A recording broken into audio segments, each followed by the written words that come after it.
Snapchat. So this is just an introduction on how to create your account. So depending on your age and social media habits, you may not even be aware of the Snapchat advertising platform. So it is the newest advertising platform out of the top social networks, and they are constantly adding new features for marketers to take advantage of this younger demographic.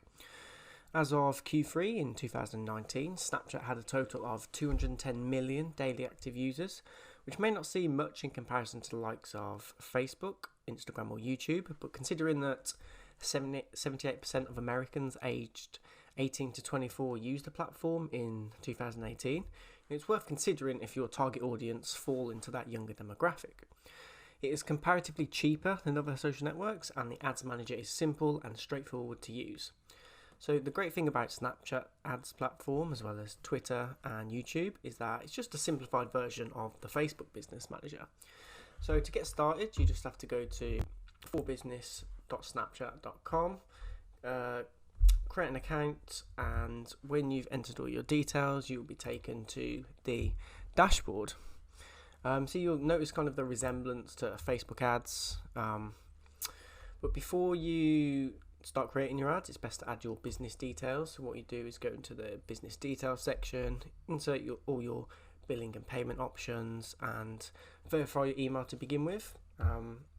If you need to, add in your VAT number and address. And like Facebook, you can create multiple ad accounts to keep certain campaigns separate.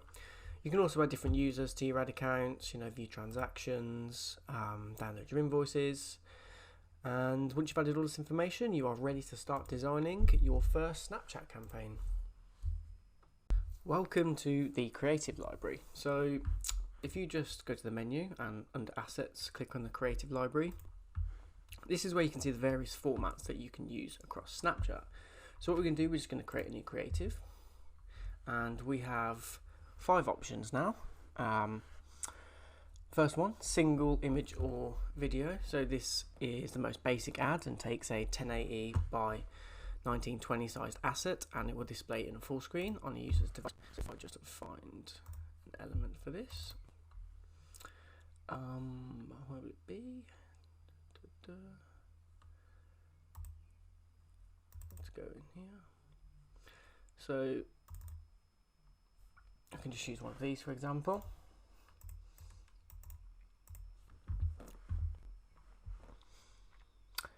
So it's like Instagram story ads, but with Snapchat, they have recently extended the video length. So if you are going to choose video, you now have up to 180 seconds. It used to be 10 seconds, so it allows you much more time to tell your story.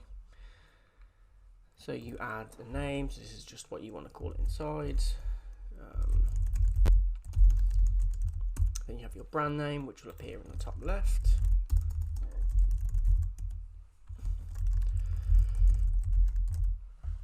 And then you have the headline, which will appear below the name on the left. The next one is, you can also select attachment. So if you want this to attach, say, to a website or a long form video, an app install, a deep link, or an AR lens. So you can also click play and get a preview. So that's where you can select a URL. You can also do a story ad. So a story ad appears in the Discover section on the homepage of Snapchat, and it can be made up of a series of images and videos. You can I'll just view some inspiration for story ads on the Snapchat website. You can add multiple vertical assets and then a PNG asset for the tile background. So what you'd have is so I've just uploaded some images here. So these are just standard images, and you can add an attachment if you want. But what you also need to do is add in an image for the Discover tile. Now this has to be a PNG with a minimum size of 360 by 600, aspect ratio of 3:5. You also need to add in a PNG logo. So this is at the top here. It's the logo that will go there, and once you click through, that's what the ad will look like. So once you've done with that, so that's where you just add your brand name and your headline again. That's the story ad. The next The next type of ad is a collection ad. So with the collection ads, you can, as it says, you can create a collection. So I'll just pause the video and do this now. So I've just added a selection of images to this collection. So these have to be square images. These are just 500 by 500 pixels. So you can see they appear at the bottom now, and you're going to make all that link to a website. And you just add the standard top-nap media that goes on the top, and that's what it looks like. And it's quite a visual way of presenting it. But is the collection ad. The last one is filter. So filter is a great way of getting users to interact with your brand and share it amongst their friends. You could use the filter in one of two ways. You could use it prior to your event with the aim of getting users to interact with it and share it on their stories. Alternatively, you could create a frame for users to interact with at your event. So you can get highly creative with filters. I'm just going to one I downloaded, just as an example. Please update your filter image to be. So it needs to be. What's the size? So 1080p wide, 234 high. So I'm just going to edit that image and come back. So I've just jumped into Photoshop, added this filter in, and just done it on the dimensions they ask for. So I should be able to snap to, and there you go. So it shows you that an area of it might be cropped on shorter devices. But you can also customize it with text and elements if you'd like, but I'm happy with that. So you just add your brand name again and a name. And that's kind of it for the first four. AR lens. This is something you may want to look into. It's quite expensive to get lens files made, but hey, it's a very creative. Welcome to Snapchat Audiences. So Snapchat gives you the option of creating 3 different audiences. You have custom audience, lookalike audience, and saved audience. And you think that looks familiar? It's probably because it's exactly the same as Facebook. So we're going to jump straight into the audiences. So you have custom audiences, which the options at the moment are customer lists. So this is where you can upload a CSV file or copy and paste in user emails or phone numbers, and it will match it with Snapchatters. You have the website events, which is if you've got the Snapchat Pixel installed, and include people that have done certain events, they've completed the following actions. To set up your pixel, you just go to the Snap Pixel section, would be on the audience section at the moment. You just create a pixel, and then you just set up this pixel. Just copy and paste the codes into your website header. There's also a good documentation page to read more about this and how to set up certain events. So if you want to use the Snapchat pixel tracking, just have a look at this article and go from there. If we go back, so you can select certain actions from the pixel, and you can also do ad engagement. So you have these different options. So we could do swiped up on an image or ads, select a specific campaign, and then select one of your campaigns. So this is pretty good because it means you can target direct campaigns. So it's not something you can do in, say, Facebook or Twitter. You can't really create an audience of people that engage with a specific post, but with Snapchat, they give you that option. So it's pretty good to funnel your audience and to constantly advertise with an audience who've already engaged. So they are the custom audiences. So the lookalike audience is similar to the Facebook lookalike audiences. You will choose a seed audience. So this would have to be one of your custom audiences. You will choose a country, and then you will choose lookalike type. So you have similarity, so that'll be a smaller audience that has the closest resemblance to the seed audience, balance, mid-sized audience, and reach, which is a larger audience. So if you look at, say, compare this to Facebook, your similarity one would be like a 1 to 3% lookalike, the balance would be say 3 to 7%, and the reach would be 7 to 10%. So you'll probably get better results with similarity, but you'll be able to reach far more people with reach. You give it a name and just give it a description if you want. And then the final audience is the saved audience. This is like Snapchat's. This is like Facebook saved audience. So what you do is just kind of create a audience based on interests. So you can add location if you want to do it on a map with pins, then just press that. You do your age, gender, languages, and then you can choose from these predefined categories. So, I like to do clubbers and party people, concerts and festival goers. They're pretty good for narrowing things down. You can also include the custom audiences you want. So maybe you just want to get rid of these and just include the custom audience and then narrow it down. You can do your operating systems, devices, carriers, etc., and whether they're on cellular or Wi-Fi. And while you're doing that, it will also give you an idea of how big that audience is. Their interests. You can this is like audience insights on Facebook. So you get a good idea of what these people are and their kind of behaviour. So that's kind of it for Snapchat audiences. They're pretty simple, a little bit less complex than Facebook, but still lots of information there and lots that you can do to target. Now that we have created audiences and got a feel for the Snapchat advertising platform, it is time to jump in and start creating ads. So when you are in the manage ads section and you want to create ads, you will be prompted with two options. You can either do instant create or advanced create. So always opt for advanced create, as you'll be given great flexibility with your targeting. You can then choose your objective from the selection. I tend to opt for drive traffic to website, as my ads will normally link to either a landing page, a sign up page, or a ticketing page. So if you want as many people as possible to see your ad, then the awareness objective might be better suited. And if you created a long form video, then the video views may yield the best results. You will then proceed to campaign setup, where you can load in previously created draft campaigns if desired. Snapchat kind of follows the same model as Facebook with campaigns, ad sets and ads. You can choose to set the duration and spend caps at campaign level, or leave these as defaults and then set them at the ad level. So you can see campaign, ad sets, ads, create. So to encourage advertisers to spend more, Snapchat requires you to spend a minimum of £20 per day. So if you try and put £10 in, it'll say £20.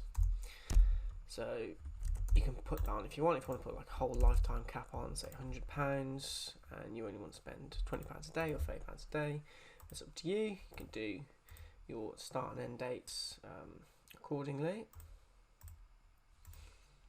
Once you're ready, you can hit next, and you'll notice there'll be different options here depending on your objective. If you opted for awareness, then you'll have different options available.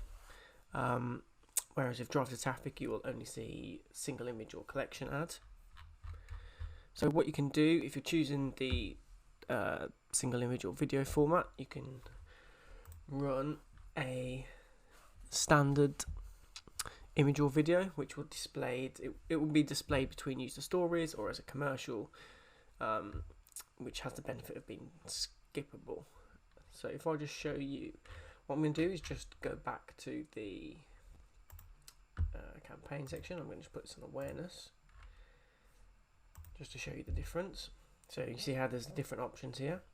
So with awareness, this is what I'm talking about. You can either do an image or a video, you can do a commercial, which is non-skippable video, or an extended play commercial, which is new. This has just been introduced. But I'm just going to do an image or video at the moment, and it'll just be a single image.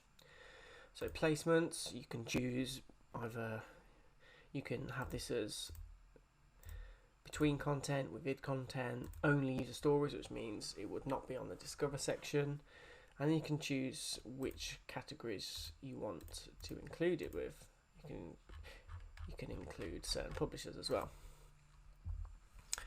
So once you've selected the placements, you go down to location, so you can target locations, map or locations. You can just add as many pins as you want, like so. The good thing about it is you can down to 0.1 kilometers, so you can be pretty specific with your targeting, all the way up to 100.